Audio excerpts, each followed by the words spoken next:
أعوذ بالله من الشيطان الرجيم بسم الله الرحمن الرحيم والعاليات ضبحا فالموريات قدحا فالمغيرات صبحا فأثرن به نقعا فوسطن به جمعا إن الإنسان لربه لكنود وإنه على ذلك لشهيد وإنه لحب الخير لشديد أفلا يعلم إذا بعثر ما في القبور وحصل ما في الصدور إن ربهم بهم يومئذ لخبير صدق الله العظيم.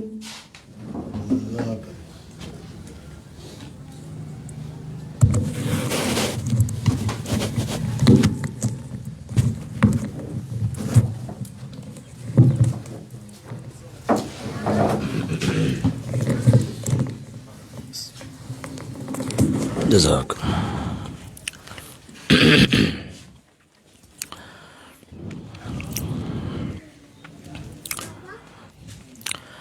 الحمد لله رب العالمين والصلاة والسلام على رسوله الكريم نبينا محمد وعلى آله وأصحابه أجمعين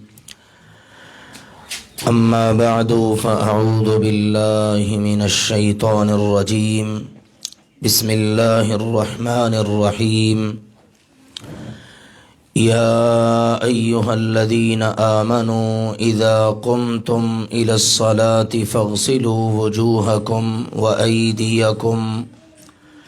وأيديكم إلى المرافق وامسحوا برؤوسكم وأرجلكم إلى الكعبين. اسلام میں طہارت کی کیا اہمیت ہے، اس کا کچھ ذکر ہم اس سے قبل ایک کلاس میں کر چکے ہیں اور ہم نے جان لیا طہارت حاصل کرنا، صفائی اختیار کرنا، پاک رہنا، صاف رہنا اسلام میں بہت زیادہ اہمیت کا حامل ہے. اس کو ایمان کا جز قرار دیا گیا ہے،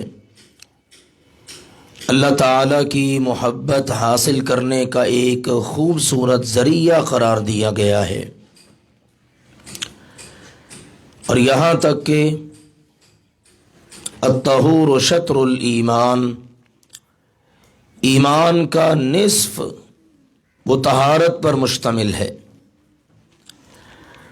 اور طہارت، صفائی ستھرائی، پاک رہنا، صاف رہنا، اپنے وجود کو پاک رکھنا، اپنے کپڑوں کو، اپنے لباس کو، اپنے ماحول کو،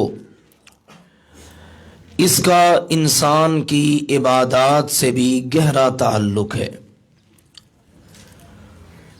بلکہ بعض عبادات تو ایسی ہیں کہ اگر انسان پاک نہ ہو تو اس کی عبادت کا تصور ہی نہیں ہے. اللہ تعالیٰ کے ہاں اس کی عبادت قبول ہی نہیں ہوتی. اس لیے پاک اور صاف رہنا جہاں ضروری ہے وہاں اس بات کو سمجھنا بھی ضروری ہے کہ پاکی حاصل کیسے کرنی ہے. یہ اللہ سبحانہ و تعالیٰ کی اپنے بندوں پر رحمت ہے کہ اس نے ان معاملات میں بھی اپنے بندوں کی رہنمائی فرمائی اور رسول اللہ صلی اللہ علیہ وآلہ وسلم نے ایک ایک بات کو بڑی وضاحت کے ساتھ بیان کر دیا ہے. انسانوں کی اپنی سوچ پر، سمجھ پر، عقل پر، فہم پر نہیں چھوڑا کہ جو جیسے چاہے پاکی حاصل کر لے. یہ ہمارے دین اسلام کا حسن ہے، خوبصورتی ہے کہ قدم قدم پر اپنے ماننے والوں کو مکمل رہنمائی فراہم کی جاتی ہے. تو اس معاملے میں بھی مکمل رہنمائی دی گئی. طہارت کس طرح سے حاصل کرنی ہے، طہارت ختم کیسے ہو سکتی ہے. آپ نے اللہ تعالیٰ کی بارگاہ میں حاضر ہونا ہے، نماز ادا کرنی ہے، تو آپ کو کس طرح سے پاک ہو کر اپنے خالق و مالک کی بارگاہ میں حاضر ہونا ہے. ان باتوں کو جاننا ہر مسلمان کے لیے از حد ضروری ہے. یہی مطلب ہے اس حدیث کا جس میں کہا گیا ہے طلب العلم فریضۃ علی کل مسلم. ہر مسلمان پر دین کا جو بنیادی علم ہے وہ حاصل کرنا فرض ہے، تاکہ اس کو پتہ چل سکے میں نے زندگی گزارنی کیسے ہے. آج ہمارے معاشرے کا یہ بہت بڑا المیہ ہے کہ مسلمانوں کو بنیادی مسائل کا نہیں پتہ. اب طہارت کی کتنی اہمیت ہے. اللہ تعالیٰ طہارت اختیار کرنے والوں سے محبت کرتا ہے. یہ ایمان ہے، ایمان کا نصف ہے. لیکن بہت سارے مسلمانوں کو طہارت کے ہی بنیادی مسائل کا نہیں پتہ.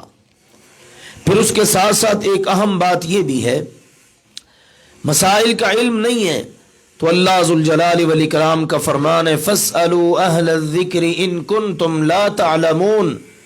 اگر تمہیں علم نہ ہو تو جن کے پاس علم ہے ان سے سوال کر لیا کرو، ان سے پوچھو، استفسار کرو، معلوم کرو. لیکن یہ مسائل اس قسم کے ہیں، بالخصوص طہارت کے، کہ اس میں اکثر مسلمان جھجکتے ہیں، شرم محسوس کرتے ہیں. یہ مسئلہ پوچھیں گے، طرح طرح کے وسوسے، خیالات آتے ہیں. حالانکہ یہ جاننا چاہیے کہ بندہ شرم اور حیا محسوس کرے تو اللہ تعالیٰ کی نافرمانی میں یہ اللہ کی بغاوت کر رہا ہوں، اللہ کی نافرمانی کر رہا ہوں، تو مجھے شرم محسوس کرنی چاہیے. اور میں نے اگر اللہ اور اس کے رسول کی فرما برداری کرنی ہے تو مجھے تو اس کے لیے اپنی جھجک ختم کر کے آگے بڑھنا چاہیے، تاکہ مجھ سے کوئی ایسی کوتاہی نہ ہو جائے کہ میں اللہ اور اس کے رسول کی فرما برداری کی بجائے نافرمانی کر بیٹھوں. لہذا دین کے معاملات کے اندر کسی قسم کی جھجک نہیں. سب سے زیادہ شرم و حیا والی ذات اللہ تعالیٰ کی ہے. لیکن اللہ تعالیٰ نے فرمایا ان اللہ لا یستحیی من الحق. اللہ ذوالجلال والاکرام حق کو بیان کرنے سے جھجکتا نہیں ہے. اللہ تعالیٰ کوئی شرم حیا محسوس نہیں کرتا حق کو بیان کرنے میں.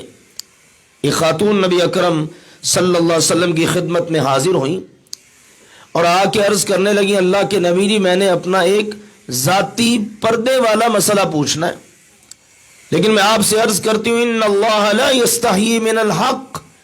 جب اللہ حق بیان کرنے سے نہیں جھجکتا تو پھر آپ نے بھی کھل کر مسئلے کی وضاحت کرنے میں شرم محسوس نہیں کرنی.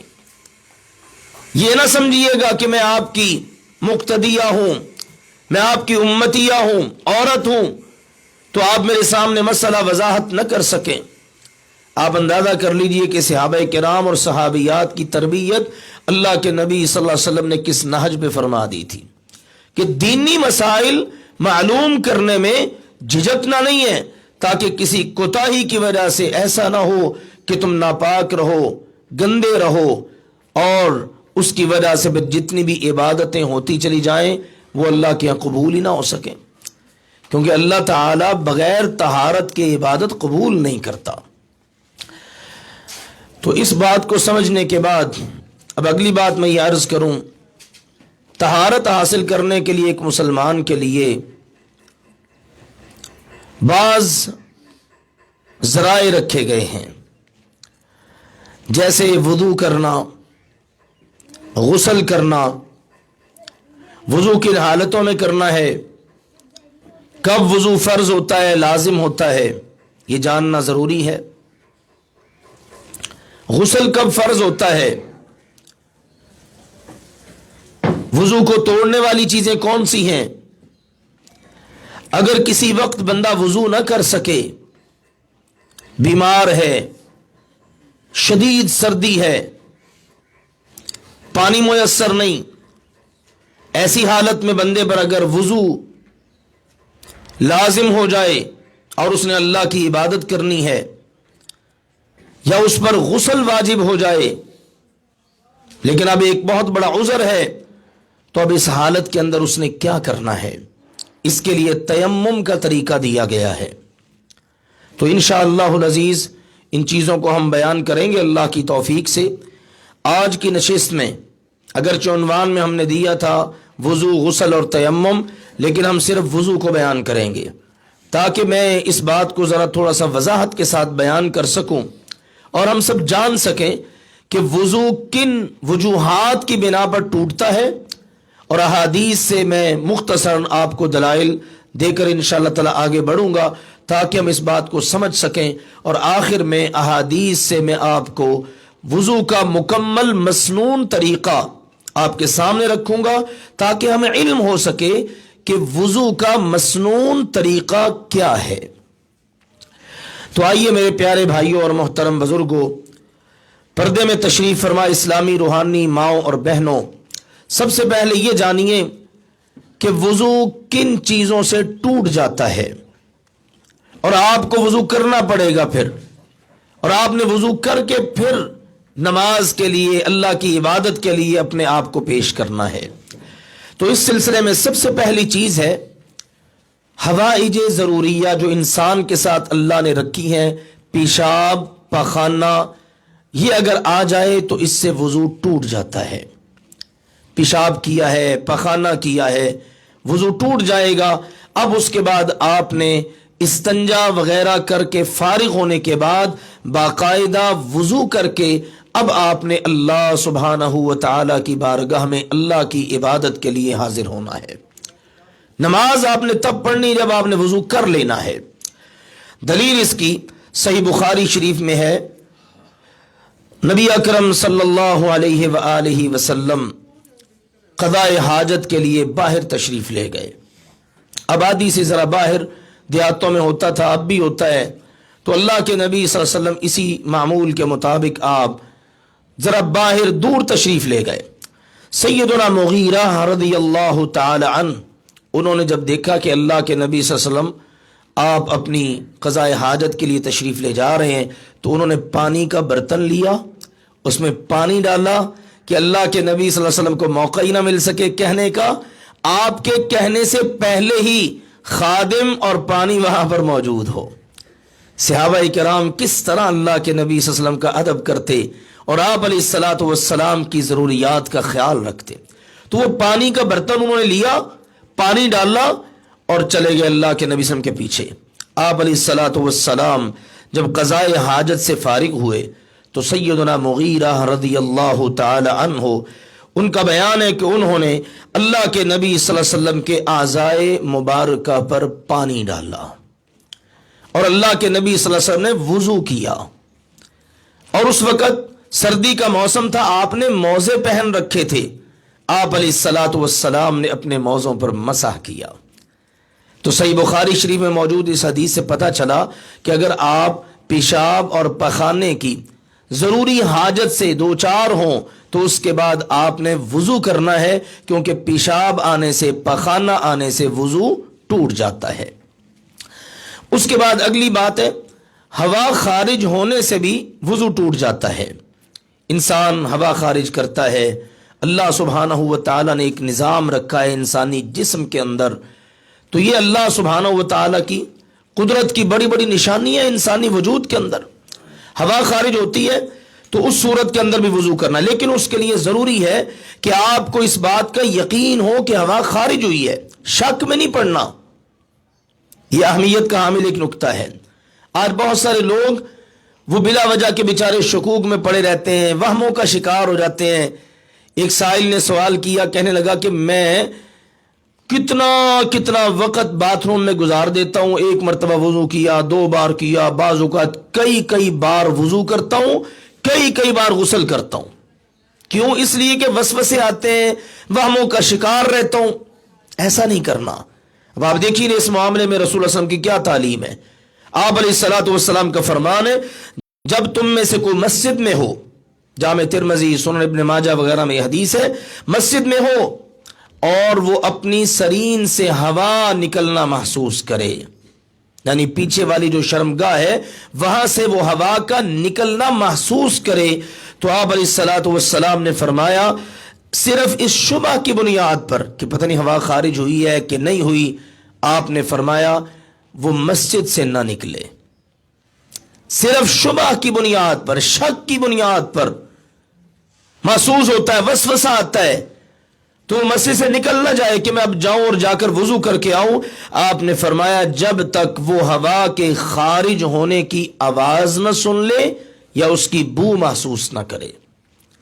بو محسوس کی ہے، سمیل محسوس کی ہے، یا آواز آپ نے اس کی پا لی ہے، اب یقین ہو گیا نا، تو اب آپ علیہ الصلوۃ والسلام نے فرمایا وہ بندہ مسجد سے چلا جائے اور جا کر وضو کرے. مگر نہ کیا ہوتا ہے، حدیث کے الفاظ ہیں کہ شیطان جو ہے وہ مقعد کے اندر پھونکتا ہے، جس کی وجہ سے پھر انسان محسوس کرتا ہے شیطان کی اس حرکت سے، کیونکہ شیطان تو ہر وقت پیچھے ہے کہ اس کو غافل کرنا میں نے. تو شیطان کے صرف وسوسہ ڈالنے سے اور اس کی حرکتوں سے انسان شبے میں پڑ کر اپنے وضو کو توڑنے کا یقین کر کے مسجد سے نکل نہ جائے اور اپنے آپ کو مشکل میں نہ ڈالے. اب آپ یہاں پر دیکھیے کہ ایسے ہی شک کی بنیاد پر یہ اللہ تعالی کی طرف سے دین اسلام کے اللہ کی بہت بڑی رحمت ہونے کی دلیل ہے. وگرنہ معمولی شک پر جو بیچارے لوگ ان چیزوں کا شکار ہو جاتے ہیں، ہم تو دعا کرتے ہیں اللہ تعالیٰ انہیں عافیت عطا فرمائے، ٹھیک ہے نا. تو لیکن عام طور پر یاد رکھیے شکوک اور شبہات کا، وسوسوں کا شکار ہو کر ایسا نہیں کرنا جب تک کہ مکمل یقین نہ ہو جائے. تو یہ ہے اگلا وضو کے نواقض میں سے ایک کہ اگر ہوا خارج ہو تو اس وقت وضو کرنا ہے، کیونکہ ہوا خارج ہونے سے وضو ٹوٹ جاتا ہے.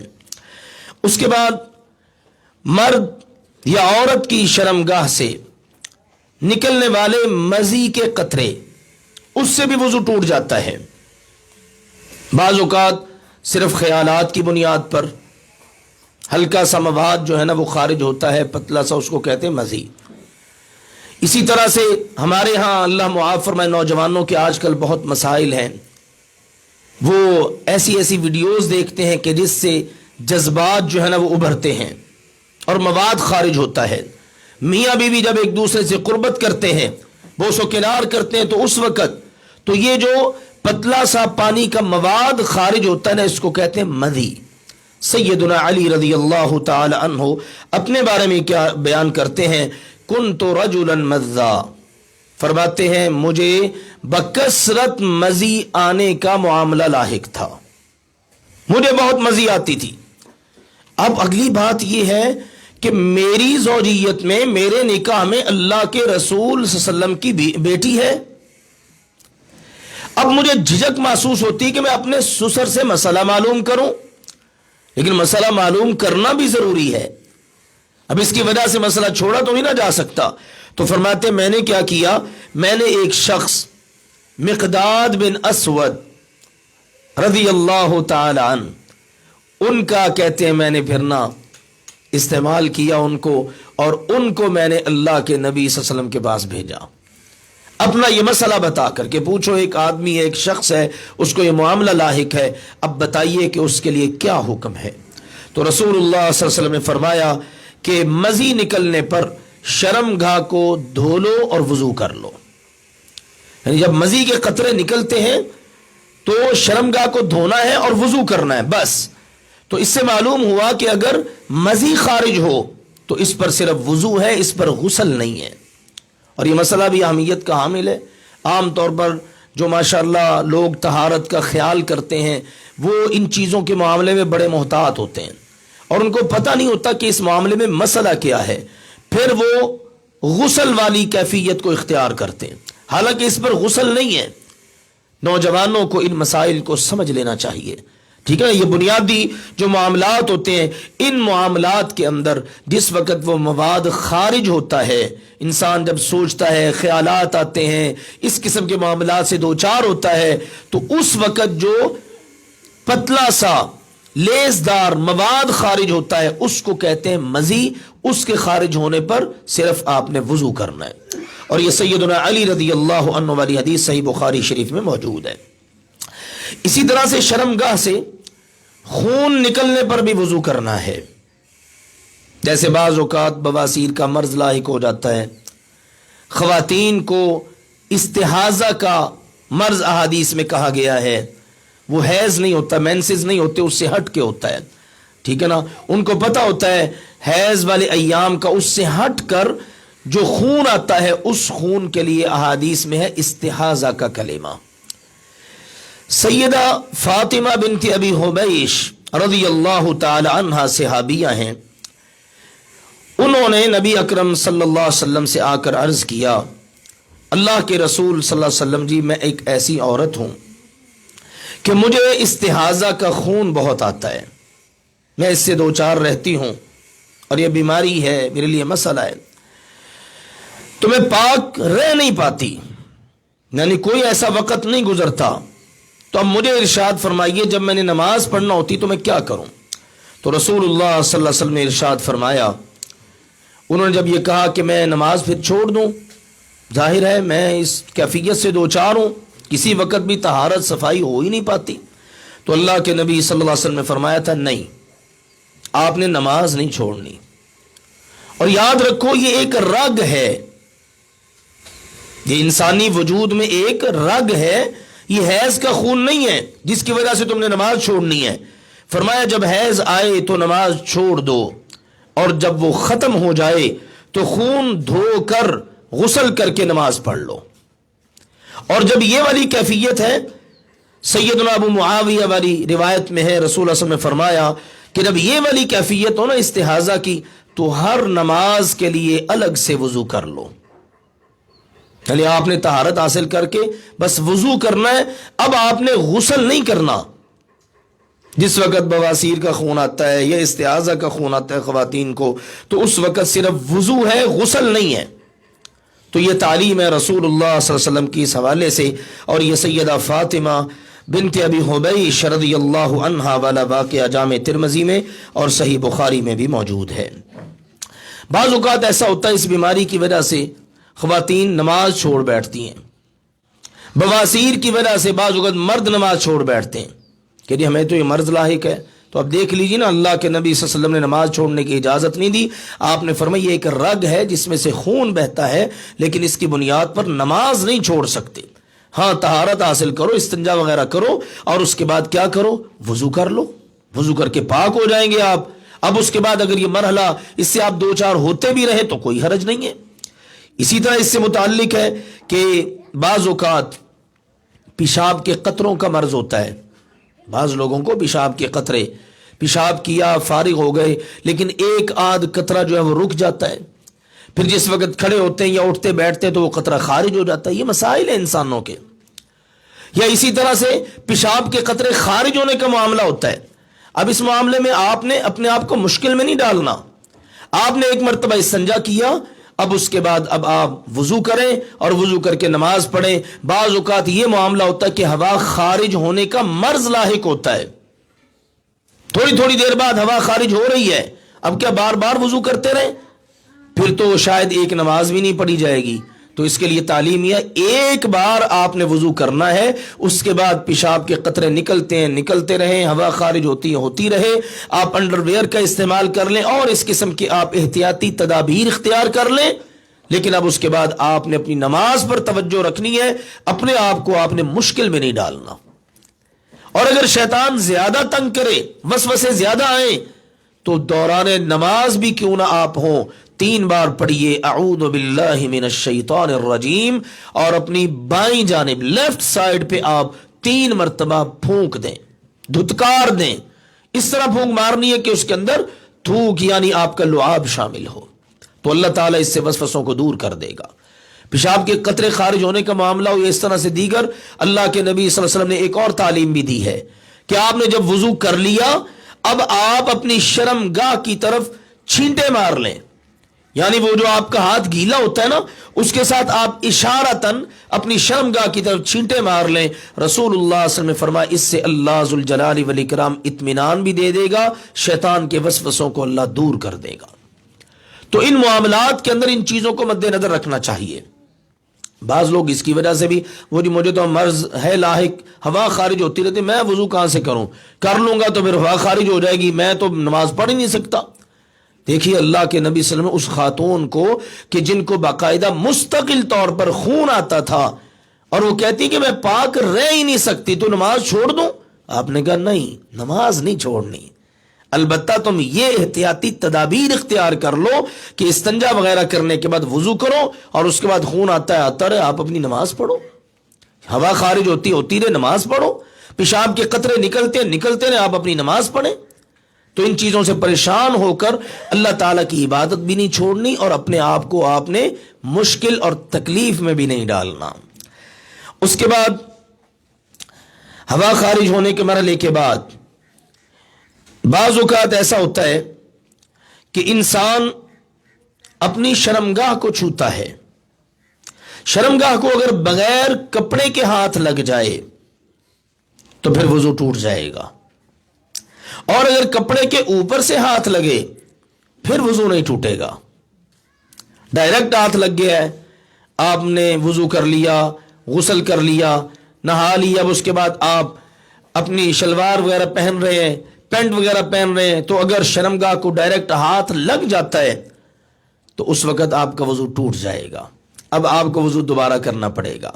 بعض اہل علم کا یہ کہنا ہے کہ اگر انجانے میں ہاتھ لگ جائے تو پھر وضو نہیں ٹوٹے گا، اگر ارادتاً لگتا ہے تو پھر ٹوٹ جائے گا، لیکن احتیاطی بات یہ ہے کہ اگر ڈائریکٹ ہاتھ لگے تو پھر وضو ٹوٹ جائے گا اور آپ نے وضو کرنا ہے، اور اگر کپڑے کے اوپر سے ہاتھ لگے تو پھر وضو نہیں ٹوٹتا۔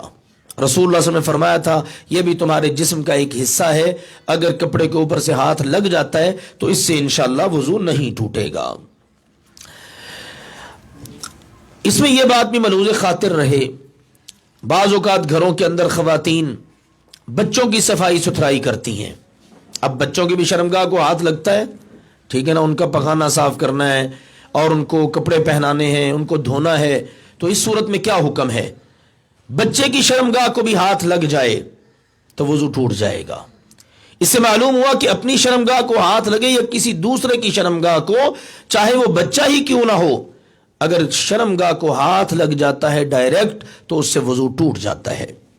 نبی اکرم صلی اللہ علیہ وآلہ وسلم نے فرمایا، جامع ترمذی اور صحیح ابن حبان میں حدیث ہے کہ تم میں سے کسی کا ہاتھ اس کی شرمگاہ کو لگ جائے اور ہاتھ اور شرمگاہ کے درمیان ستر حجاب پردہ نہ ہو تو فرمایا رسول اللہ صلی اللہ علیہ وسلم نے اسے چاہیے کہ وہ وضو کرے۔ جس کا اس طرح سے ڈائریکٹ ہاتھ لگ جائے اسے چاہیے کہ وہ وضو کرے۔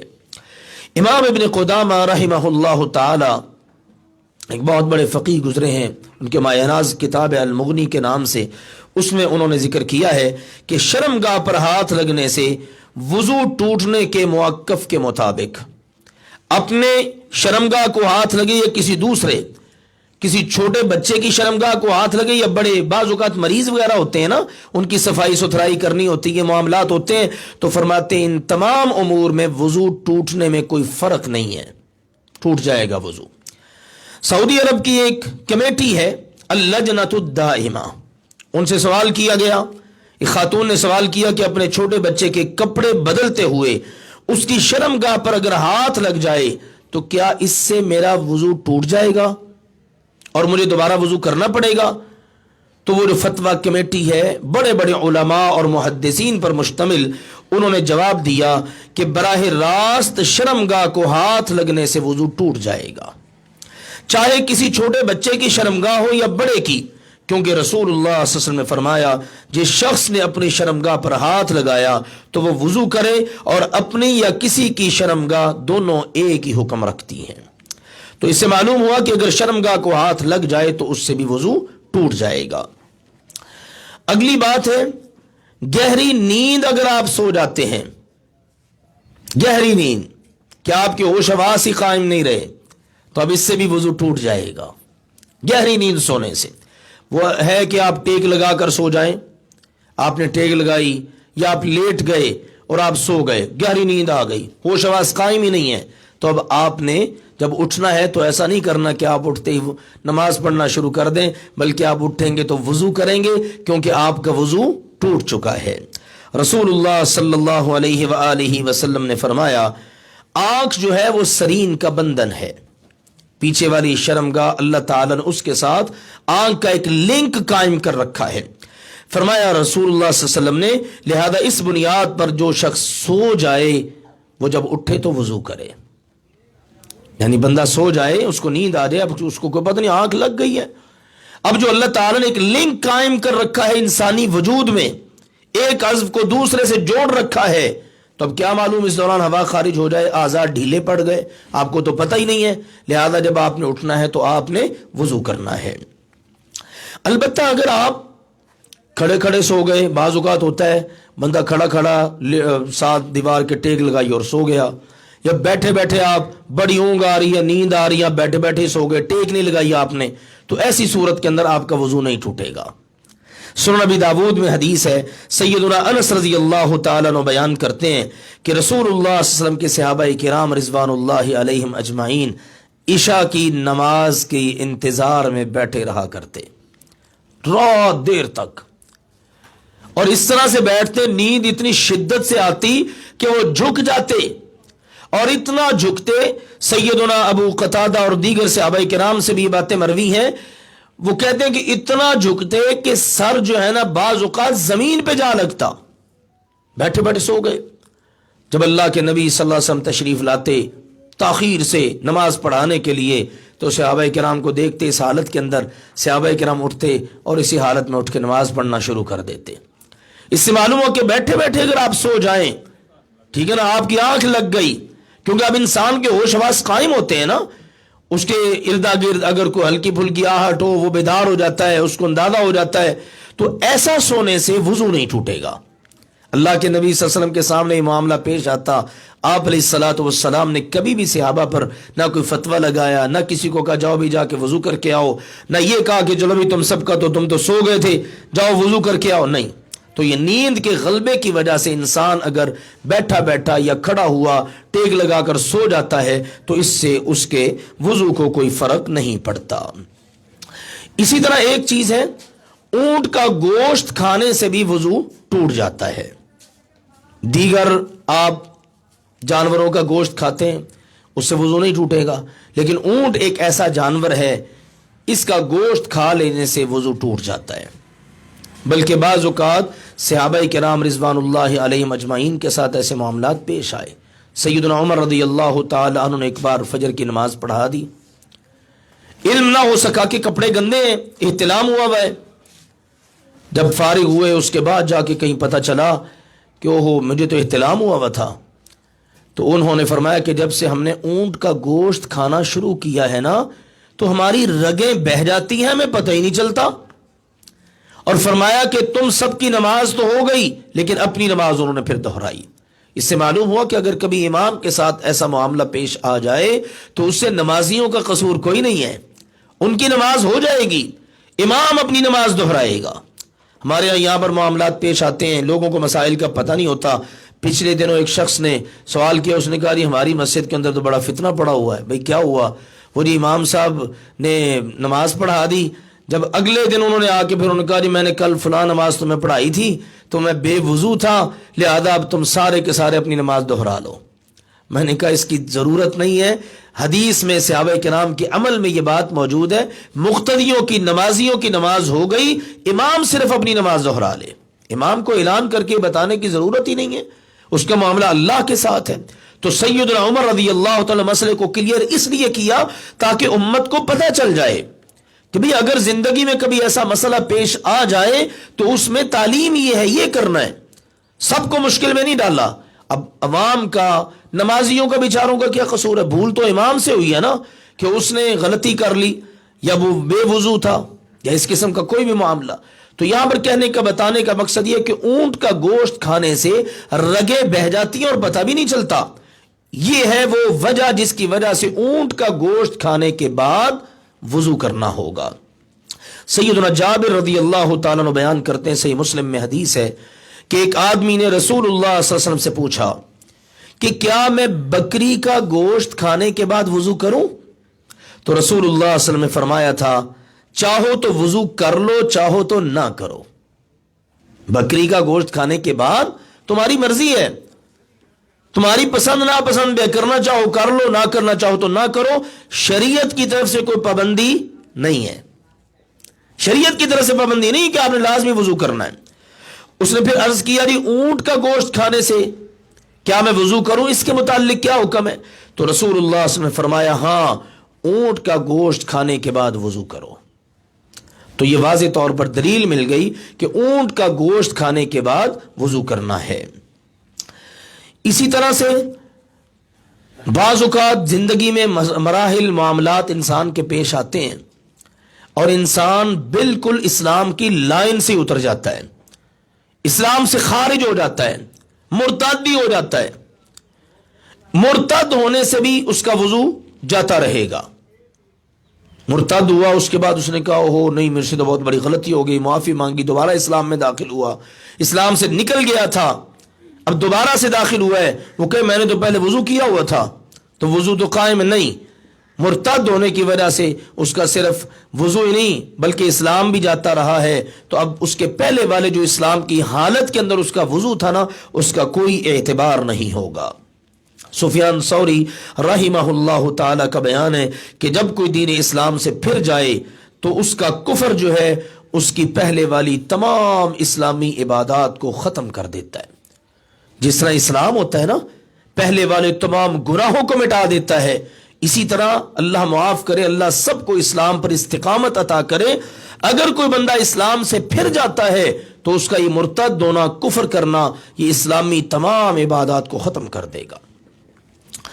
اسی طرح سے اگر بندہ پاگل ہو گیا یا غم کی ایسی کیفیت ہے کہ اس کے ہوش حواس ہی قائم نہیں ہے, یا اسی طرح نشہ وغیرہ کیا ہے یا ڈاکٹرز نے اس کو نشے کی دوائی دی ہے اور اس کی وجہ سے اس کے ہوش حواس قائم نہیں ہے, تو ایسی صورت کے اندر بھی وضو ٹوٹ جائے گا, کیونکہ ہوش حواس ہی قائم نہیں ہے. بے ہوشی والی اگر نیند آ جائے تو اس سے وضو ٹوٹ جاتا ہے.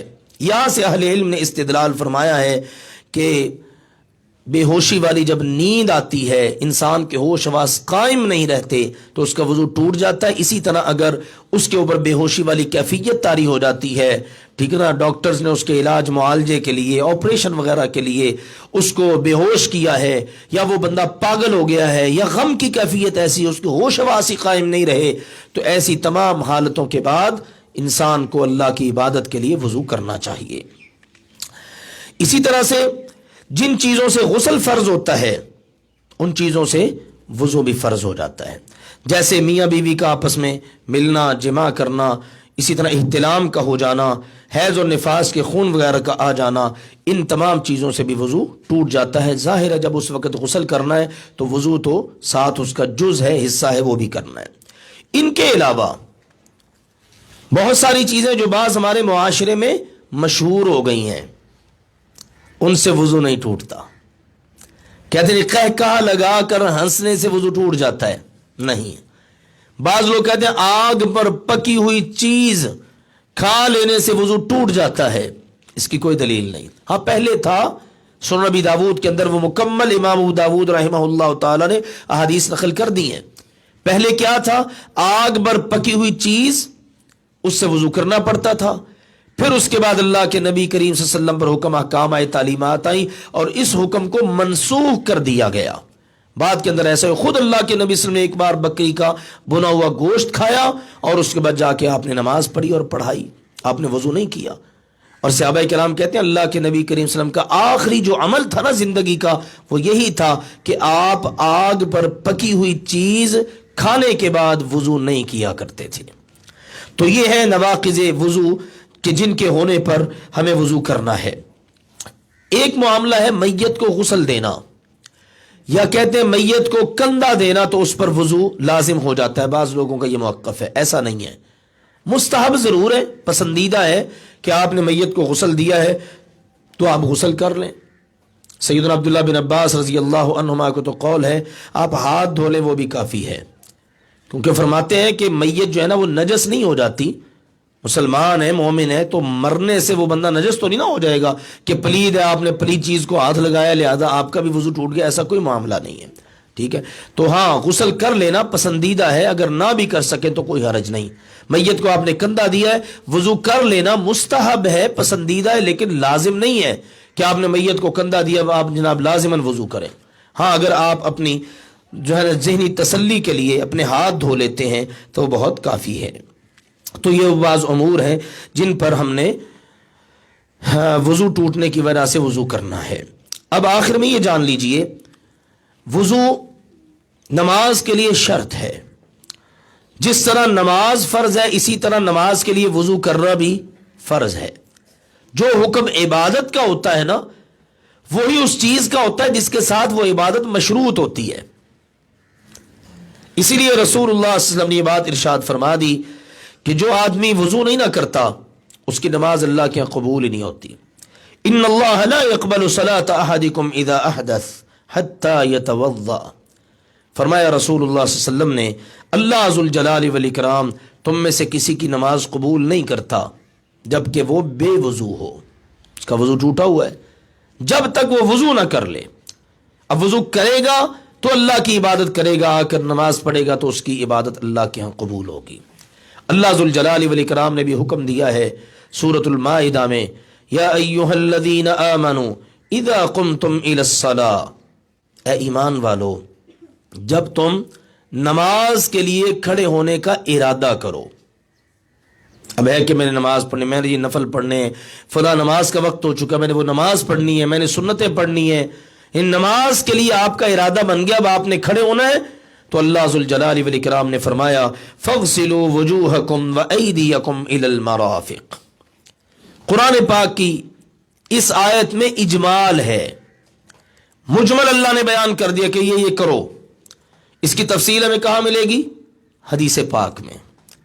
رسول اللہ صلی اللہ علیہ وسلم نے باقاعدہ پوری طرح مکمل وضو کر کے اپنے صحابہ کرام کو دکھایا، بتایا، صحابہ کرام نے آگے امت کو بتایا، اور میں ابھی چند ایک حدیث آپ کے سامنے عرض کرتا ہوں۔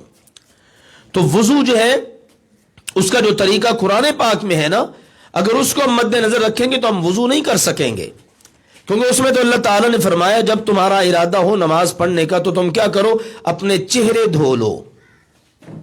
ڈائریکٹ حکم یہ آ گیا فاغسلوا وجوہکم، اپنے چہرے دھو لو، اور اس کے بعد اللہ نے کہا وایدیکم الی المرافق، اور اپنے ہاتھ دھو لو کوہنیوں تک۔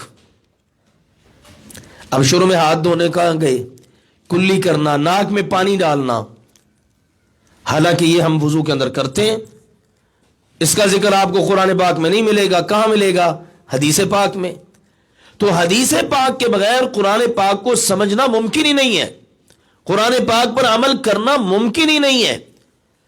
تو اللہ ذوالجلال والاکرام نے یہ حکم دیا، اس کے بعد فرمایا وامسحوا برؤوسکم، اور اپنے سروں کا مسح کرو، وارجلکم الی الکعبین، اور ٹخنوں سمیت اپنے پاؤں دھو لو۔ تو اللہ ذوالجلال والاکرام نے وضو کی یہ 4 چیزیں قرآن پاک میں ذکر کی ہیں، اور رسول اللہ صلی اللہ علیہ وسلم نے جہاں پر اس چیز کو بیان کیا کہ وضو کرنا ہے، وضو تو نماز کی باقاعدہ کنجی قرار دی ہے، چابی، اور چابی کے دندانے ہوتے ہیں، اگر دندانے نہ ہوں تو تالا کھل ہی نہیں سکتا، اگر وہ صحیح سلامت ہوں بالکل ٹھیک تو تالا کھلے گا نا۔ اس کا مطلب یہ کہ وضو اگر ہمارا صحیح ہوگا، مسنون طریقے کے مطابق ہوگا، پھر ہم نماز ادا کریں گے تو انشاءاللہ وہ قبول ہوگی۔ مفتاح الصلاح، وضو کو قرار دینے کا مقصد ہی یہ ہے کہ ہم نے نماز پر بھی توجہ کرنی ہے اور نماز کی چابی پر بھی توجہ کرنی ہے، اور نماز کی چابی ہے وضو۔ تو وضو جو رسول اللہ صلی اللہ علیہ وسلم نے کر کے دکھایا اور اس کی اہمیت کو بیان کیا ہے کہ اللہ اس کے بغیر عبادت قبول نہیں کرتا، اور قرآن پاک میں اللہ نے باقاعدہ حکم دیا ہے کہ تم بھی اس طریقے سے وضو کرو، تو اس سے اندازہ ہو سکتا ہے کہ وضو کی کتنی اہمیت ہے، اور وضو کرنا فرض ہے۔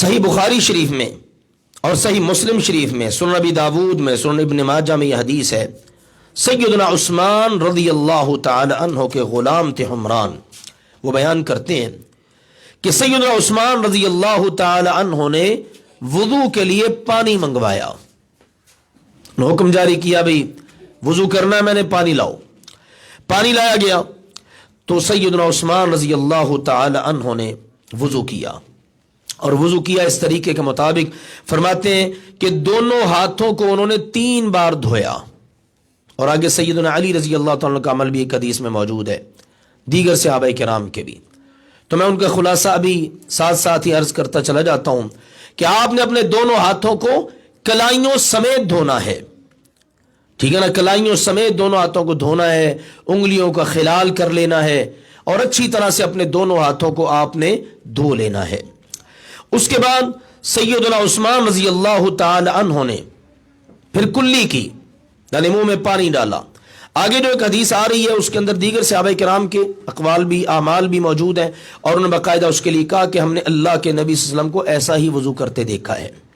تو مختلف اوقات میں اس میں کوئی فرق نہیں ہے، کوئی اختلاف نہیں ہے، صرف سہولت اور آسانی کے لیے۔ تو سب سے پہلی چیز میں نے ذکر کی آپ کے سامنے، دونوں ہاتھوں کو آپ نے دھونا ہے کلائیوں سمیت، ٹھیک ہے نا، اور ابتدا کرنی ہے دائیں طرف سے۔ کسی وقت ایسا بھی ہو جاتا ہے، آج کل تو ہمارے پاس ٹوٹیاں وغیرہ ہیں، پانی ڈالنے کا انتظام ہوتا ہے، تو ہم دونوں ہاتھوں کو اکٹھا ہی دھو لیتے ہیں۔ آپ اس کے لیے کوشش کریں دائیں طرف سے آپ شروعات کریں، کیونکہ نبی اکرم صلی اللہ علیہ وسلم کے بارے میں مروی ہے کان یعجبہ التیمن، اللہ کے نبی صلی اللہ علیہ وسلم ہر اچھے معاملے میں، اور وضو کا بھی خاص ذکر ہے کہ اپنی دائیں سائڈ سے، رائٹ سائڈ سے آپ عمل کرنا شروع کرتے اور اس کو پسند فرماتے۔ تو پہلے آپ اپنا دایاں ہاتھ دھو لیں، پھر اس کے بعد بایاں دھو لیں، اچھی طرح انگلیوں کا خلال کریں، اور یہ کلائیوں سمیت آپ نے دونوں ہاتھوں کو دھو لینا ہے۔ اسی طرح اگر آپ صبح بیدار ہوئے ہیں، سیدنا علی رضی اللہ عنہ والی حدیث میں تو یہ بات مروی ہے، آپ صبح بیدار ہوئے تو آپ نے ڈائریکٹ کسی برتن میں ہاتھ نہیں ڈالنا، آپ نے پہلے اپنے دونوں ہاتھوں کو 3 بار دھونا ہے، کیونکہ رسول اللہ صلی اللہ علیہ وسلم نے فرمایا سونے والے کو، بندے کو پتہ نہیں ہے این باتت یدو، کہ اس کے ہاتھ نے رات کہاں گزاری ہے۔ ممکن آج شرمگاہ کو لگاؤ اور آپ ڈائریکٹ ہی وہ آپ برتن میں ڈال دیں، اور نجاست، تو ہمیں کتنی خوبصورت تعلیمات اس حوالے سے دی گئی ہیں تاکہ ہر معاملے میں ہم صاف ستھرے رہیں۔ تو سب سے پہلے آپ نے دونوں ہاتھوں کو 3 بار دھونا ہے، اس کے بعد آپ نے چلو لینا ہے پانی کا اور منہ میں پانی ڈال لینا ہے۔ اب اس کے 2 طریقے ہیں، اس حدیث میں سیدنا عثمان رضی اللہ عنہ والی حدیث میں تو ہے کلی الگ سے کر لیں، ناک میں پانی الگ سے ڈال لیں۔ آگے جو حدیث ہے دیگر بات صحابہ کرام سے، اس میں ہے ایک ہی چلو لیا، کچھ پانی منہ میں ڈال لیا اور تھوڑا سا بچا کر ناک میں، اور ایک ہی وقت میں آپ نے منہ کی اور ناک کی صفائی کر لی۔ اب منہ میں پانی ڈالا، وضو نہیں ہے تو اچھی طرح آپ غرارے کریں، حلق تک پانی پہنچائیں، اور منہ کو اچھی طرح صاف کریں، مسواک ہے تو وہ کر لیں، اجر بڑھ جائے گا۔ ایک حدیث میں تو یہاں تک کہ اگر آپ کے پاس مسواک نہیں ہے، یہ جو دائیں ہاتھ کی شہادت والی انگلی منہ میں پھیرتے ہیں اس نیت کے ساتھ کہ مسواک کا کام کرے، تو آپ نے فرمایا یہ کفایت کر جائے گی۔ تو اس لیے منہ کو اچھی طرح صاف کریں، اس کے بعد ناک میں پانی ڈالیں، استنشاق، استنصار، یعنی ناک میں آپ نے پانی اوپر کی طرف کھینچنا ہے، پھر اس کے بعد ناک کو جھاڑنا ہے۔ یہ بائیں ہاتھ کی چیچی انگلی کے ساتھ ناک کے دونوں سوراخوں کے اندر اس کو ڈال کے اچھی طرح صفائی کرنی ہے، ناک جھاڑنا ہے۔ تو یہ حکم ہے رسول اللہ صلی اللہ علیہ وسلم کا۔ آپ نے فرمایا فمضمض، اچھی طرح کلی بھی کرو، اور جس وقت تم نے وضو کرنا ہے ناک میں اچھی طرح پانی ڈالو اور ناک کو اچھی طرح جھاڑو، صاف کرو۔ اس کے بعد اگلا مرحلہ ہے کہ آپ نے اپنے چہرے کو دھونا ہے۔ آپ نے دونوں ہاتھوں کا یہ ایک مٹھی بنا کر، بک بنا کر آپ نے اس میں پانی لیا اور اپنے چہرے پر ڈال لیا۔ اب من منابت الشعر، جہاں سے سر کے بال شروع ہوتے ہیں نا، وہاں اس کے نیچے سے یہ سارا چہرہ ہے، یہاں سے آپ پورا ٹھوڑی سمیت یہ پورا آپ نے اپنا چہرہ دھونا ہے، دونوں طرف کانوں تک، یہ اس کی حدود ہے۔ اوپر سر کے بال جہاں سے شروع ہوتے ہیں وہاں سے نیچے والا پیشانی کا یہ حصہ اور نیچے ٹھوڑی سمیت، اب اس کو آپ نے 3 بار دھونا ہے۔ اگر آپ سمجھتے ہیں کہ میری داڑھی گھنی ہے اور 3 مرتبہ میں کفایت نہیں ہو سکی، تو آپ کو الگ سے ایک چلو لے کر داڑھی کے نیچے داخل کر کے آپ کو اس کا خلال کرنے کی اجازت ہے۔ اس کے بعد آپ نے اپنے دائیں بازو کو دھونا ہے کوہنی سمیت، اچھی طرح مل مل کے، حدیث کے اندر الفاظ ہیں کہ ان کو اچھی طرح مل مل کے اعضائے وضو کو دھویا جائے، آپ نے اس کو دھونا ہے۔ اور یہاں پر یہ بات بھی یاد رکھیے، سیدنا ابو ہریرہ رضی اللہ تعالیٰ عنہ بیان کرتے ہیں، رسول اللہ صلی اللہ علیہ وسلم نے فرمایا ان امتی یدعون یوم القیامت غرا محجلین من آثار الوضوء، قیامت کے دن میری امت کے اعضائے وضو چمک رہے ہوں گے اور اسی کی بنیاد پر ان کو بلایا جائے گا۔ آؤ بھئی امت محمد علی صاحبہا الصلاۃ والسلام آ جائے، اور یہ امت پہچانی جائے گی کس وجہ سے؟ اعضائے وضو چمک رہے ہوں گے۔ اور رسول اللہ صلی اللہ علیہ وسلم نے فرمایا تم میں سے جس کا دل چاہتا ہے اپنی اس چمک کو بڑھانے کو وہ بڑھا لے۔ اسی لیے سیدنا ابو ہریرہ رضی اللہ تعالی عنہ اپنے بازو کونیوں تک نہیں بلکہ کندھوں تک دھو لیتے، اپنے پاؤں صرف ٹخنوں تک نہیں گھٹنوں تک دھو لیتے۔ پوچھنے پر بتانے لگے کہ میرا دل یہ چاہتا ہے قیامت کے دن جب میرے اعضاء چمک رہے ہوں نا تو یہاں تک چمک رہے ہوں۔ سبحان اللہ، میں تو اپنی چمک بڑھانا چاہ رہا ہوں۔ اتنا یقین تھا اللہ کے نبی صلی اللہ علیہ وسلم کے احادیث مبارکہ پر، صحابہ کرام رضوان اللہ علیہ مجمعین کو۔ تو کوہنی سمیت دھونا یہ تو وضو کا لازمی حصہ ہے نا۔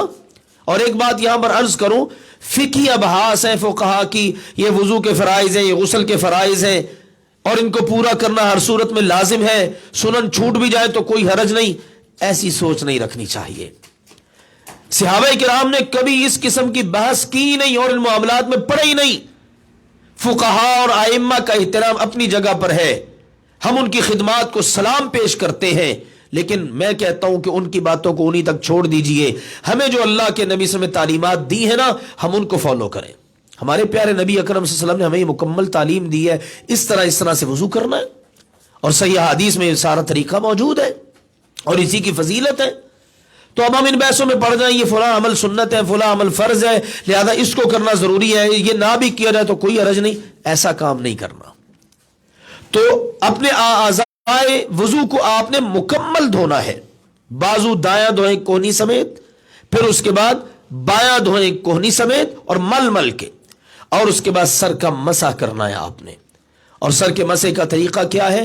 آپ کے دونوں ہاتھ گیلے ہیں، اب دونوں ہاتھوں کو آپ نے وہ من منابت الشعر جو بھی میں نے ذکر کیا ہے جہاں سے آپ نے چہرہ دھونا شروع کیا تھا، اب اس کے اوپر آپ کا سر ہے، یہاں سے آپ نے شروع کرنا ہے اور پیچھے آپ نے گردن تک لے جانا ہے۔ الا قفا، حدیث میں الفاظ ہیں اللہ کے نبی صلی اللہ علیہ وسلم اپنی گردن یعنی گدی مبارک تک لے گئے، وہاں تک آپ لے گئے اور وہاں سے اب واپس پلٹنا ہے، وہاں نہیں چھوڑ دینا۔ اسی طرح ہاتھوں کو آپ نے اپنے سر کے اوپر پھیرتے ہوئے آپ نے وہاں پر لے آنا ہے جہاں سے آپ نے شروع کیا تھا، اب یہاں پہ لا کے آپ نے اپنے ہاتھوں کو چھوڑنا ہے۔ یہ ہے سر کا مسح۔ اب اگر آپ غور کریں تو گردن کا مسح بھی ساتھ ہی کور ہو گیا نا، یعنی آپ نے جب یہاں سے شروع کیا، یہاں سے ایسے لے کے گئے پیچھے، یہاں گردن تک گدی تک، یہاں سے پھر پیچھے واپس پلٹے اور یہاں لا کے آپ نے چھوڑ دیا، سر پلس گردن دونوں کا مسح ہو گیا۔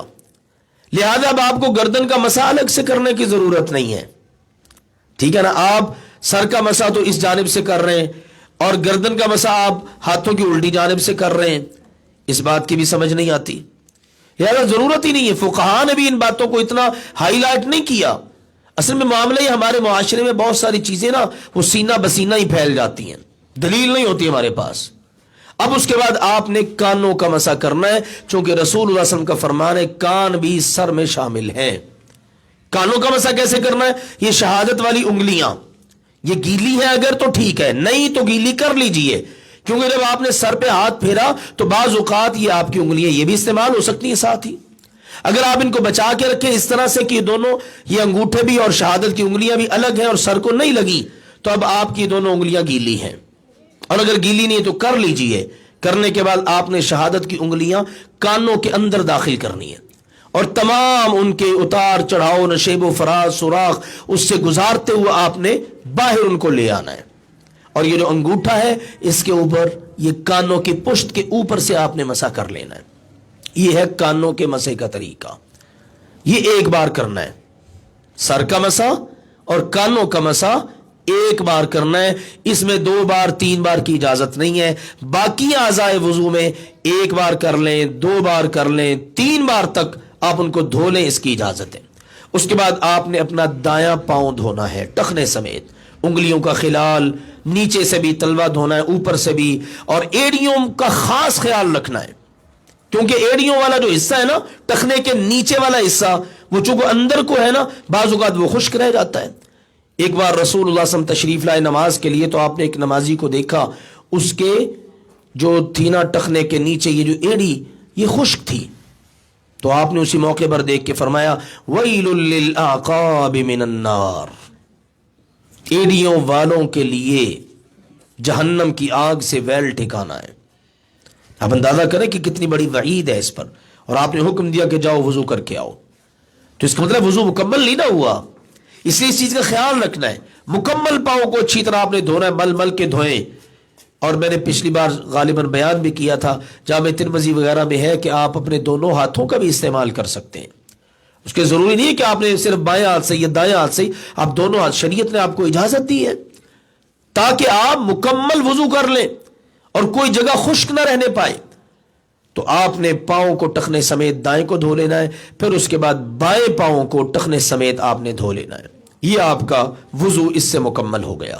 سیدنا عثمان رضی اللہ تعالی نے وضو کیا، یہ اسی طرح مکمل وضو، اور کرنے کے بعد فرمایا، رسول اللہ صلی اللہ علیہ وسلم نے فرمایا من توضأ نحو وضوئی ھذا، جس نے میرے اس وضو کی طرح وضو کیا اور بڑا اچھا اہتمام سے وضو کیا، پھر اس کے بعد اس نے 2 رکعتیں پڑھ لی، اور ان 2 رکعتوں میں خیالات میں نہ پڑا، اپنے آپ سے باتیں نہ کی، سوچیں نہیں آئیں، فکریں نہیں، بالکل یکسوئی کے ساتھ اس نے 2 رکعتیں پڑھ لی، تو اللہ کے نبی صلی اللہ علیہ وسلم نے فرمایا غفر له ما تقدم من ذنبه، اللہ اس کے گزشتہ تمام گناہوں کو معاف کر دے گا۔ آپ وضو کا مقام دیکھیے، صرف من توضا نہیں کہا، صرف وضو نہیں، احسن الوضو، بہترین وضو کیا، پھر یہی نہیں کہا نحو وضوئی، اللہ کے نبی صلی اللہ علیہ وسلم نے فرمایا میرے اس وضو کی طرح وضو کیا تو نماز کا یہ درجہ ہوگا۔ اور اگر آپ نے اپنی مرضی کا وضو کر لیا، طہارت حاصل کرنی ہے نا جی، میں نے تو بس نہا لیتا ہوں، میں تو وضو نہیں کر پاتا، میں تو اسی میں سمجھ لیتا ہوں کہ چلے تمام اعضائے وضو دھوئے گئے، نہیں بھائی جان، یہ نہیں چلے گا۔ اللہ کے نبی صلی اللہ علیہ وسلم نے یہ بات بتائی ہے، وضو جس نے کیا بہترین، اور باقاعدہ کر کے بتایا، پھر کہا نحو وضوئی ھذا، میرے اس وضو کی طرح جو وضو کرے گا نا، آپ نے فرمایا اس کو یہ مرتبہ اور مقام ملے گا۔ پھر یہ وضو کے اندر جو ہے نا، میں نے جیسے بتایا، آپ ایک عضو کو 1 بار دھو لیں، دوسرے کو 2 بار دھو لیں، تیسرے کو 3 بار دھو لیں، تمام اعضائے وضو کو 1 بار دھو لیں، 2 بار دھو لیں، 3 بار دھو لیں، اس کی اجازت ہے، لیکن 3 بار سے زائد بار کی اجازت نہیں۔ آپ نے فرمایا اگر کسی نے 3 بار سے زائد بار کیا نا، تو اس نے ظلم کیا، اس نے زیادتی کی، اس نے حد کو توڑا، لہذا 4 مرتبہ کسی بھی عضو کو نہیں دھونا، سر کا مسح 1 بار، باقی تمام اعضائے وضو کو آپ نے 1 بار دھونا ہے، 2 بار دھونا ہے، میکسیمم 3 بار، اس سے زیادہ بار نہیں۔ اب آپ نے اس طرح سنت کے مطابق وضو کیا، اور اس کے بعد آپ نے مسنون دعائیں ہیں وہ پڑھ لینی ہے، مشہور دعائیں کلمہ شہادت ہے وہ پڑھنی ہے، اللہم اجعلنی من التوابین واجعلنی من المتطہرین، یہ والی پڑھنی ہے۔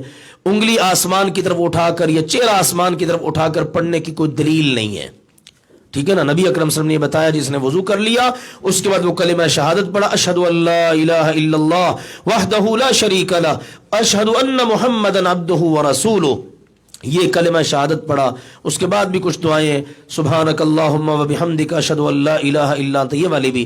تو کلمہ شہادت والی پر خاص طور پر آپ نے فرمایا اس خوش نصیب کے لیے جنت کے 8 ہی دروازے کھول دیے جاتے ہیں، جس میں سے چاہے جنت میں چلا جائے۔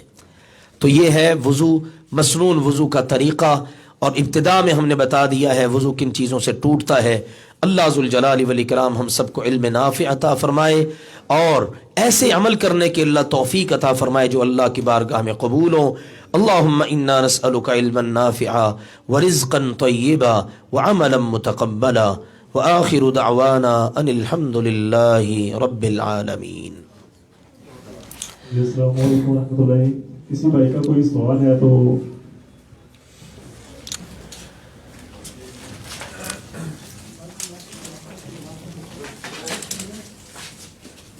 تیمم اور موضوع پہ مسح کا طریقہ ذرا بتائیں۔ یہ حکم اور موضوع پہ مسا کر دیتے ہیں. ویسے تو تیمم کا اور غسل کا انشاءاللہ باقاعدہ میں اگلی نشست میں عرض کروں گا. موضوع پر مسح آپ کر سکتے ہیں. آج کل چونکہ سردی ہے، بعض احباب چمڑے والے موزے پہنتے ہیں اور بعض جو ہے نا وہ کپڑے والے پہنتے ہیں. احادیث کے اندر ان کی مکمل وضاحت موجود ہے. ایک کلمہ استعمال ہوا ہے صحیح بخاری وغیرہ میں بھی، اور باقاعدہ جامع ترمذی میں تو جراب کا لفظ استعمال ہوا ہے. تساخ کا ایک لفظ استعمال ہوا ہے جو کپڑے کی جراب کے لیے استعمال ہوتا ہے، تساخ. تو اللہ کے نبی صلی اللہ علیہ وسلم نے ایک مرتبہ اپنے صحابہ کرام کو ایک غزوے پر روانہ کیا، موسم سردی کا تھا، تو کپڑے کے انہوں نے نا وہ بنا کر موزے ٹائپ، جرابیں ٹائپ وہ اپنے پاؤں ڈھانپ رکھے تھے. تو آپ علیہ الصلوۃ والسلام نے ان کو اجازت دی کہ تم نے اس پر مسح کر لینا ہے، تمہیں پاؤں دھونے کی ضرورت نہیں ہے. تو یہ اور اس طرح کے دیگر دلائل سے معلوم ہوتا ہے جراب ہے کپڑے کی، یا موزے ہیں کپڑے کے یا چمڑے کے آپ نے پہن رکھے ہیں، آپ ان پر سے مسح کر سکتے ہیں. لیکن جرابیں اتنی پتلی نہ ہوں، باریک نہ ہو کہ اس میں سے آپ کا پاؤں نظر آ رہا ہے، پھر تو کہتے ہیں پہننا نہ پہننا برابر ہی ہے. موٹی جرابیں ہیں آپ نے پہن، جیسے آج کل سردی کے موسم میں اب آپ اس کو وضو کے لیے اتاریں پھر پہنے. شریعت کا مزاج یہ ہے کہ امت کو تکلیف سے بچانا ہے، امت کو تکلیف سے بچانا ہے. اب آپ اپنی موٹی جرابیں پہن رکھی ہیں، وہ آپ اتار رہے ہیں، پھر وضو کیا، پھر اس کے بعد پہن رہے ہیں، تکلیف ہی ہے نا. تو پھر وہ مسح کی جو حکمت تھی وہ تو ختم ہو گئی نا بھئی. اگر مسح کی حکمت اس کو ہم نے جانا ہی نہیں تو پھر تو ہم نے تکلیف میں ہی پڑنا ہے. تو اس لیے آپ بلا جھجک اس کے اوپر مسح کر لیں، دائیں ہاتھ سے دائیں پاؤں پر اور بائیں ہاتھ سے بائیں پاؤں پر، اور اوپر والے حصے پر آپ نے مسح کرنا ہے، نیچے والے پر نہیں. سیدنا علی رضی اللہ تعالیٰ کا قول یاد آیا، فرماتے ہیں کہ شریعت جو ہے نا وہ اللہ کے حکم کے تابع ہے، ہماری عقلوں کے نہیں. عقل کا تقاضا کیا ہے؟ پاؤں کے نیچے والے حصے میں مسح کیا جائے. وہ کہتے ہیں اگر عقل پہ چلتے نا ہم تو پھر تو مسح پاؤں کے نیچے والے حصے پہ ہونا چاہیے تھا، وہ زمین پہ لگتا ہے. لیکن نہیں، ہم تابع اللہ اور اس کے رسول کے حکم کے. ان کا حکم ہے کہ پاؤں کے اوپر آپ نے مسح کرنا ہے. تو یہ تعلیم ہے، یہ ہے موزوں جرابوں وغیرہ پر مسح کرنا. تیمم کی اگر ضرورت پیش آ جائے تو تیمم، پانی بہت ٹھنڈا ہے یا بیمار ہے، آپ وضو نہیں کر پا رہے، غسل نہیں کر پا رہے، غسل فرض ہو یا وضو آپ کے اوپر فرض ہو تو آپ نے اس کی جگہ پر تیمم کرنا ہے. تفصیل سے انشاءاللہ اگلے درس میں عرض کریں گے. لیکن اتنا جان لیجیے آپ نے مٹی کے ساتھ اپنے دونوں ہاتھوں کو، یعنی مٹی اپنے دونوں ہاتھوں پر لگا لینی ہے. مٹی پر مار لیں یا پاک مٹی جو ہے نا وہ لے کر اپنے دونوں ہاتھوں پر لگا لیں. اس کے بعد دونوں ہاتھوں کو جھاڑ لیں، پھونک مارے. ایک بار اگر صاف ہو گئی تو ٹھیک، نہیں 2 بار 3 بار بھی کر سکتے ہیں. اس کے بعد آپ نے کیا کرنا ہے؟ اللہ تعالیٰ نے قرآن پاک میں کہا فَامْسَحُوا بِوُجُوهِكُمْ، اپنے چہروں پر ہاتھ پھیر لو. وَأَيْدِيكُمْ، اور اپنے ہاتھوں پر، یعنی دائیں ہاتھ پر اور بائیں ہاتھ پر. بس یہ آپ کا تیمم ہو گیا. اب آپ کو سر کا مسح کرنے کی بھی ضرورت نہیں، آپ کو بازوؤں کا مسح کرنے کی بھی ضرورت نہیں، نہ پاؤں کا. صرف 2 چیزیں، چہرہ اور ہاتھ.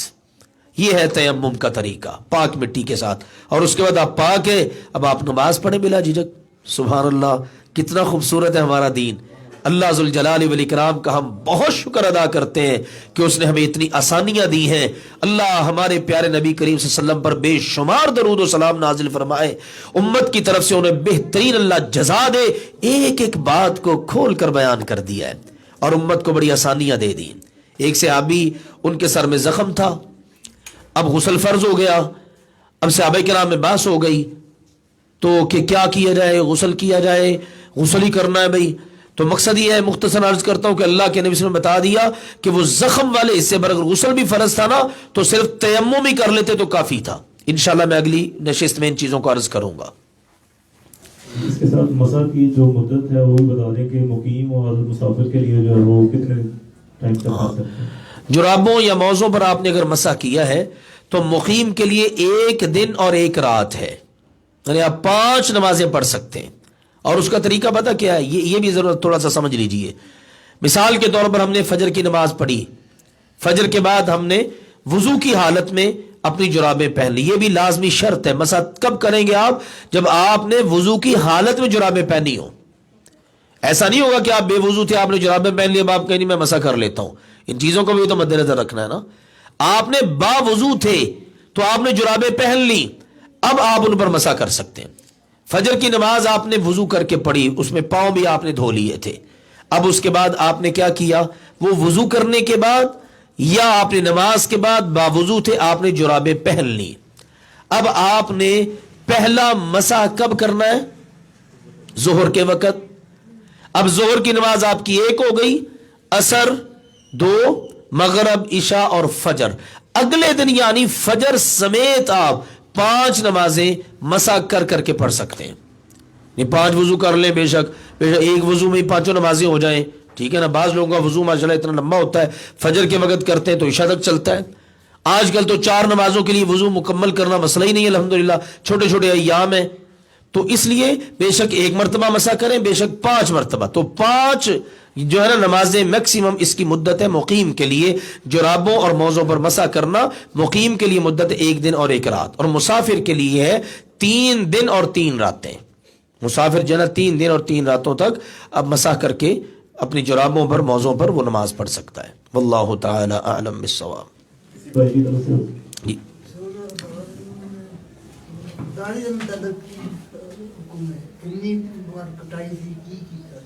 داڑھی کے متعلق رسول اللہ صلی اللہ علیہ وسلم کا داڑھی کے متعلق کیا حکم ہے؟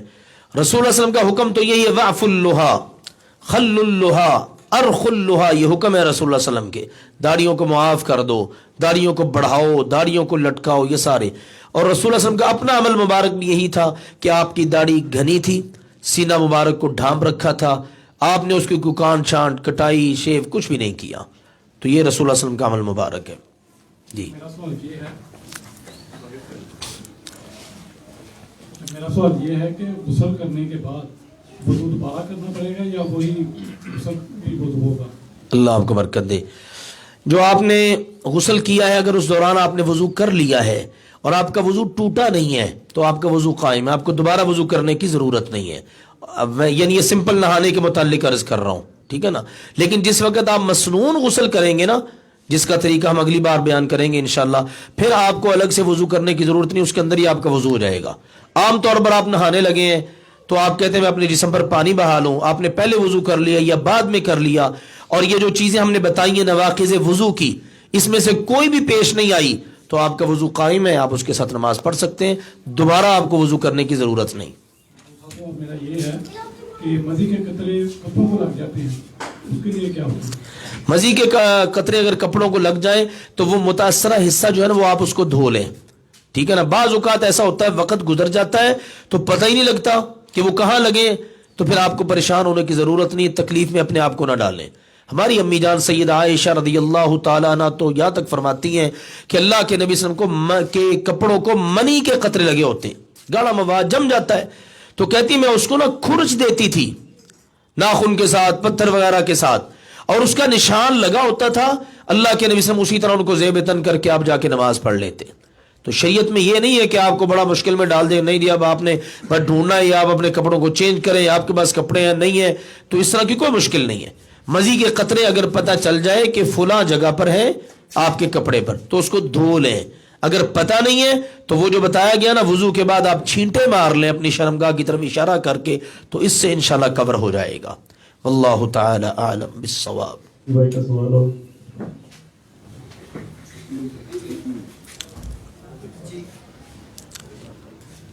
ٹھیک ہے، تو میرے علم میں آیا تھا کہ اگر انسان نماز کے اندر اتنی آواز سے کہتا لگا دے کہ ساتھ والے کسی کو سن جائے جی تو اس کا وضو ٹوٹ جاتا ہے۔ گزارش یہ ہے کہ کہکہ لگانے سے وضو نہیں ٹوٹتا، یہ میں نے آپ کے سامنے عرض کیا کیونکہ کسی بھی حدیث میں اس کا ذکر نہیں ہے۔ رہی یہ بات کہ دوران نماز کہکہ لگانا چاہیے ہی نہیں، ہاں رسول اللہ صلی اللہ علیہ وسلم سے رونا ثابت ہے نماز میں، ٹھیک ہے نا۔ آپ علیہ الصلوۃ والسلام نماز میں تلاوت کے دوران جب آیات آتی ہیں، آخرت کے تذکرے آتے ہیں، اللہ تعالیٰ کی باتیں آتی ہیں، اللہ کے تقوی کی، تو آپ علیہ الصلوۃ والسلام روتے، اور اتنا روتے کہ بعض اوقات آپ کی داڑھی مبارک تر ہو جاتی، ٹھیک ہے نا. میں ایک بات ویسے سوچتا ہوتا ہوں کہ اس طرح کے مسائل کی نوبت کیوں آتی ہے. لوگ ایسا نہیں پوچھتے کہ کیا رونے سے نماز ٹوٹے گی کہ نہیں, کہا لگانے سے نماز ٹوٹے گی کہ نہیں, یہ مسئلہ پیش آتا ہے. اس کا مطلب ہے کہ ہمارے اوپر ہنسنا, مزاح, کہ اس طرح کی چیزیں غالب ہے نا. اس کا مطلب ہے ہمیں اس طرف توجہ کرنی چاہیے کہ جب ہم اللہ کی بارگاہ میں پیش ہوں, اللہ کہتا ہے خائفین, پتہ چلے کہ اس بندے پر اللہ کا خوف ہے, اللہ کا جلال نظر آئے. ہم دیکھیں نا دنیا کی عدالتوں میں جاتے ہیں, ہمارے جیسے جج بیٹھا ہوتا ہے, پتہ نہیں وہ ہم سے بھی گیا گزرا ہی ہوگا کہ کئی لحاظ سے, لیکن ہم اس کے سامنے جاتے ہیں تو کتنا خوف ہوتا ہے, کتنا ڈر ہوتا ہے, کیا ہماری کیفیت ہوتی. تو جب اللہ کے سامنے آئیں, احکم الحاکمین کے سامنے, پھر تو ہمارے اوپر بڑا خوف ہونا چاہیے. تو نماز کے اندر کہکا لگانے کی اجازت نہیں ہے. دیگر بعض امور ہیں کھانے پینے, ان کی اجازت نہیں ہے. لیکن اگر بندہ کسی وقت کہکا لگا کے ہنس پڑتا ہے تو اس کی نماز کے بارے میں اس کو سوچنا چاہیے کہ کیا معاملہ پیش آ سکتا ہے. وضو کا مسئلہ نہیں ہے, ٹھیک ہے نا. ہم اس وقت مثلا باوضو, اللہ کا شکر ہے, ہم ابھی کہکا لگا کے ہنس لیتے ہیں, کوئی مسئلہ نہیں ہے.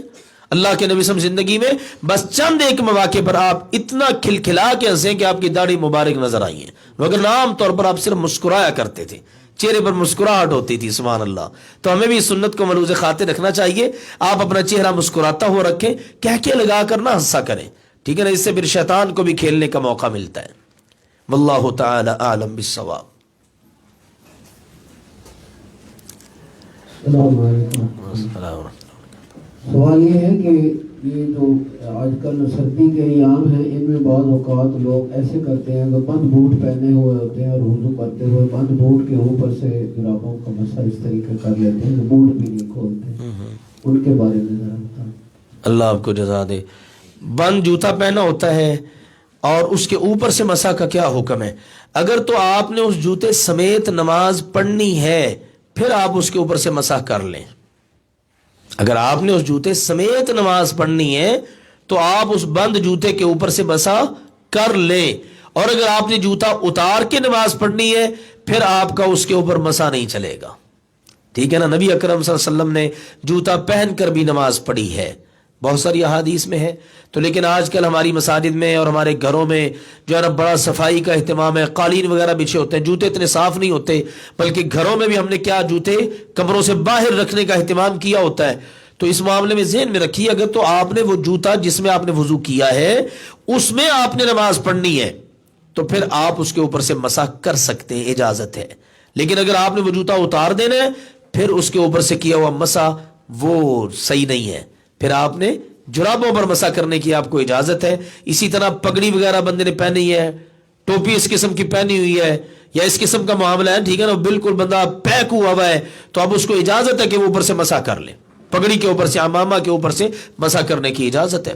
ٹوپیاں تو عام طور پر ہم اتار لیتے ہیں, اس میں کوئی اتنی دقت پیش نہیں آتی, لیکن بعض اوقات بندے نے اپنے آپ کو نا بڑا پیک کیا ہوتا ہے تو اس میں بھی رخصت ہے سبحان اللہ کہ آپ اپنے سر کے اوپر سے اس طرح مسح کر لیں کہ جو کپڑا آپ نے باندھا ہوا ہے امامہ وغیرہ پگڑی وغیرہ اس کے اوپر سے آپ مسح کر لیں. السلام. مسح کرنے کے بعد 24 گھنٹے یا 48 گھنٹے اس کا ٹائم پیریڈ کتنا ہے جرابوں پر؟ موضوع ابھی میں نے بتایا, مقیم کے لیے 1 دن اور 1 رات جرابوں پر مسح, 1 دن اور 1 رات, اور مسافر کے لیے 3 دن اور 3 راتیں, ٹھیک ہے, وہ جرابوں پر موضوع پر مسح کر کے نماز ادا کر سکتا ہے. اور ہے کسی اور کا میں چلیں جی, اگلی بار انشاءاللہ العزیز ہم غسل جو مسنون غسل ہے وہ کب فرض ہوتا ہے اور اس کا پھر طریقہ کیا ہے, اسی طرح سے تیمم کن کن حالتوں میں کرنے کی اجازت ہے اور اس کا طریقہ کیا ہے, اس کو انشاءاللہ بیان کریں گے. ہمارے بلال بھائی ان کے چچا فوت ہو گئے تھے, انا للہ اچھا جی, اور ہمارے چھوٹے بھائی عرفان اللہ تعالیٰ نے بیٹی کی نعمت سے نوازا ہے ماشاءاللہ, بہت مبارک کرے جی. بہتر. یا رب لك الحمد كما ينبغي لجلال وجهك ولعظيم سلطانك. اللهم إنك قلت وقولك الحق المبين وإلهكم إله واحد لا إله إلا هو الرحمن الرحيم. ألف لام ميم. الله لا إله إلا هو الحي القيوم وعنت الوجوه للحي القيوم. اللهم إنا نسألك بأننا نشهد أن لا إله إلا أنت الأحد الصمد الذي لم يلد ولم يولد ولم يكن له كفوا أحد. اللهم صل على محمد وعلى آل محمد كما صليت على إبراهيم وعلى آل إبراهيم إنك حميد مجيد. اللهم بارك على محمد وعلى آل محمد كما باركت على إبراهيم وعلى آل إبراهيم إنك حميد مجيد. اللهم اغفر لنا ما قدمنا وما أخرنا وما أسررنا وما أعلنا وما أنت أعلم بها منا. أنت المقدم وأنت المؤخر لا إله إلا أنت. اللهم اشفنا واشف مرضانا ومرضى المسلمين. اللهم اقض حاجاتنا وحاجات المسلمين. یا اللہ ہمیں بھی اور ہمارے تمام بیماروں کو بھی شفائے کامل عاجلہ عطا فرما. یا اللہ روحانی جسمانی معمولی مہلک ہر قسم کی بیماری سے ہر قسم کے بیمار کو مکمل صحت عطا فرما. یا اللہ ایسی صحت عطا فرما کہ بیماری کا نام و نشان بھی باقی نہ رہے. یا اللہ اپنی رحمت فرما کہ ہم سب کی جائز ضروریات کو پورا فرما. یا اللہ بے اولاد لوگوں کو نیک صالح اولاد عطا فرما. جنہیں اولاد کی نعمت عطا کی ہے یا اللہ ماں باپ کے لیے خاندان کے لیے قوم و ملت کے لیے آنکھوں کی ٹھنڈک بنا. جس ہمارے پیارے بھائی کو آپ نے بیٹی کی نعمت عطا فرمائی ہے یا اللہ اپنی رحمت فرما کے اس بچی کو نیک اور صالحہ بنا. ان کو یہ گفٹ مبارک فرما. یا اللہ ہم ان کے لیے دعا کرتے ہیں بارک اللہ لہ فی الموہوب لہ وشکرت الواہب ورزقت برہ. ہم ان کو یہ دعا دیتے ہیں بارک اللہ لک فی الموہوب لک وشکرت الواہب ورزقت برہ وبلغ اشدہ. اے اللہ اپنی رحمت فرما کے ہمارے فوت شدگان کی مغفرت فرما. جتنے بھی ہمارے اہل و عیال میں سے ہمارے جاننے والوں میں سے یا اللہ اسی طرح میرے والدین کریمین اور جتنے بھی مسلمان سب پر یا اللہ اپنی بے شمار رحمتیں نازل فرما. سب کے درجات کو بلند فرما. ان سب کی قبروں کو جنت کے باغ بنا. یا اللہ جس وقت ہم پر بھی وقت آخرہ ایمان کی سلامتی نصیب فرما دینا. یا اللہ مقبول شہادت کی موت عطا فرما دینا. اپنے نبیوں صدیقوں شہداء صالحین کا ساتھ نصیب فرما دینا. یا اللہ قرضوں کے بوجھ تلے دبے ہوئے لوگوں کو قرضوں سے نجات عطا فرما. یا اللہ مشکلات کو آسانیوں میں تبدیل فرما. غموں کو خوشیوں میں تبدیل فرما. یا اللہ جن گھروں میں بد امنی بے سکونی ہے یا اللہ امن سکون راحت نصیب فرما. یا اللہ ہمارے دلوں میں آپس میں پیار محبت پیدا فرما. اللہم الف بین قلوبنا واصلح ذات بیننا. اے اللہ اپنی رحمت فرما کے اپنا فضل و کرم فرما کے ہمیں آپس میں اتفاق اتحاد محبت سے رہنے کی توفیق عطا فرما. ہمارے دلوں میں الفتیں پیدا فرما. ہمارے آپس کے معاملات کی اصلاح فرما. یا اللہ حلال پاکیزہ بابرکت وافر رزق عطا فرما. فقیری تنگ دستی سے محفوظ فرما. محتاجگی سے محفوظ فرما. ہمیشہ بس اپنا محتاج بنا کے رکھنا. مخلوق میں سے کسی کا محتاج نہ بننے دینا.